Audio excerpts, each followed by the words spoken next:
This channel is supported by Truefire. Truefire is an online library enough, you can get the Truefire All Access Pass for as cheap as they ever do it, the $99 thing. So just jump and do that if you're looking for the best price you can get Truefire All Access for. There was a time that I would have told you this was absolutely the best Telecaster that I've ever played. I think today that still is the case, but I have grown to enjoy my own Nacho for its own different things, and it's kind of brought me to the conclusion that, you know, there is no perfect Telecaster per se, but that, you know, the Telecaster is a broad sort of, you know, spectrum of guitars that kind of look like this, but actually they're all quite different things. Even two guitars made by the same chap over in Spain, like, they can vary hugely. I think that's one of the cool things about the Telecaster, is that even though it's such a simple design, the specs can be all over the place, and that is how it was even at the outset of the Telecaster. If you look at the Nacho book, essentially, you know, the neck shapes were not consistent, and the radius of the fretboard not consistent, the winding of the pickups not consistent. So everything about these guitars is up for grabs. It's kind of just a shape rather than anything else. Let's just dig into it a bit.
I've got this guitar of Jake's because it needs to be dropped to Jeremy at Garland Guitars, and he's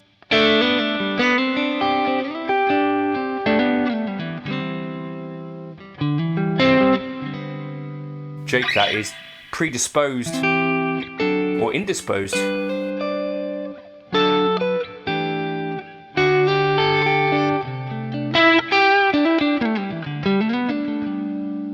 Since he got this guitar, like about a year ago now,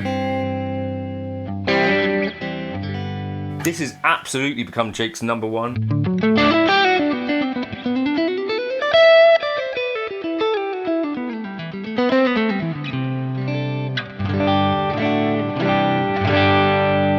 Actually, this could be interesting. I'm going to take the neck profile of both of them, so that you can see what a difference there is. So I think you can see from this is Jake's at the nut, and this is at the 12th fret. Jake's is even more of a pronounced V. I think the main difference with Jake's is that there's actually like a bit more of a shoulder, whereas mine is a bit of a softer V, I think you can tell, but it has less shoulders. So it's a bit of a hard thing, like actually if you look at the V's, this is more of a V, but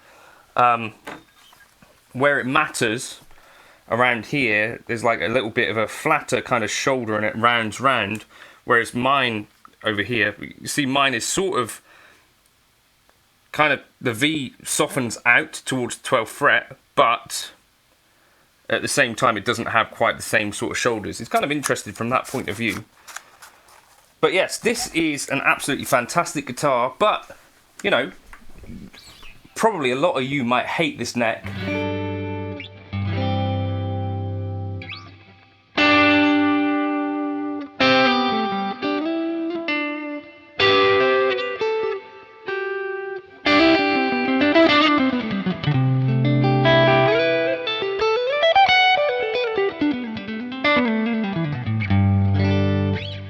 And even me, myself, as someone who initially wasn't that impressed.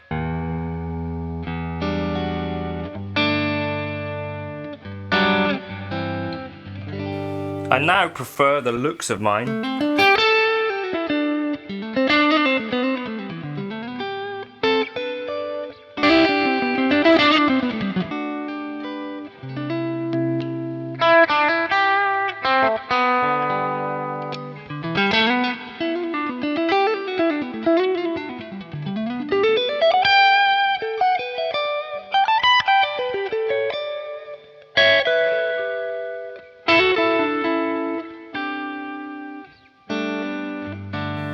But I do find the neck more comfortable than Jake's. I do feel like I could play that one for slightly longer.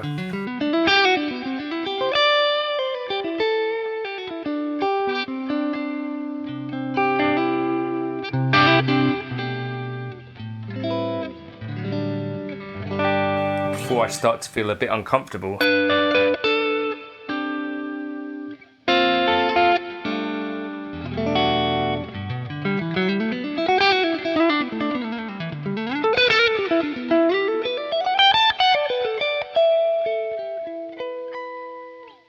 We did also play Ed Alesco's Nacho. We had them all in the same room. They're all very different. So I think, yeah, what I would say is that if you get a chance to play one and you hate it, then don't fear, because all of the other ones are a bit different too. Ed's actually was a bit more of a sort of pinkish white hue and had a really comfortable C neck. And he had an actual lap steel pickup here, which sounded incredible. But yeah, the perfect Tele, maybe it doesn't exist, or maybe it's just about finding the perfect Tele for you. I think what I would also say, having had some cheaper Teles and some more expensive Teles, a Tele is a simple, pretty straightforward design. So what I think be looking for would be a Tele that aesthetically looked the way I wanted it to, and a neck shape that felt the way I wanted it to, because this is one of the big parts of a Tele which can sort of work for you or not. So for me, the Fender Player series, the neck is a little bit on the skinny side. This is my Twatcast that I made. Again, the neck is a little bit on the skinny side, and I do think that makes me sort of play it a little bit less than I would. This is a Sire.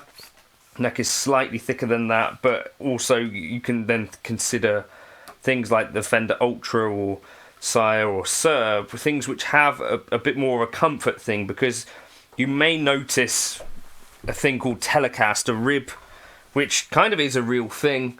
I saw about it in guitar. I think in one of the guitar magazines, there was one of the editors noticed that from playing their guitar sat down, they were getting pain in this part of their rib.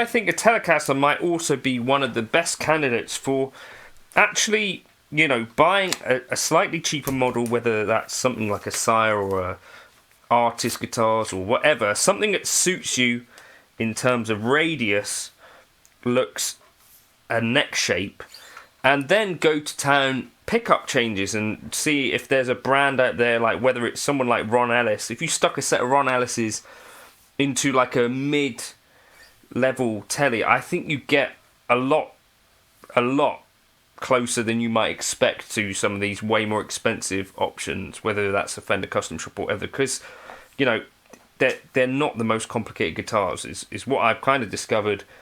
And I'd be looking at this bridge here as one of the things that tends to come like a little bit misaligned. Straighten that up, even on expensive guitars, it can make the world of difference in terms of intonation and stuff like that. So yeah, that's kind of my thoughts on the perfect Telecaster.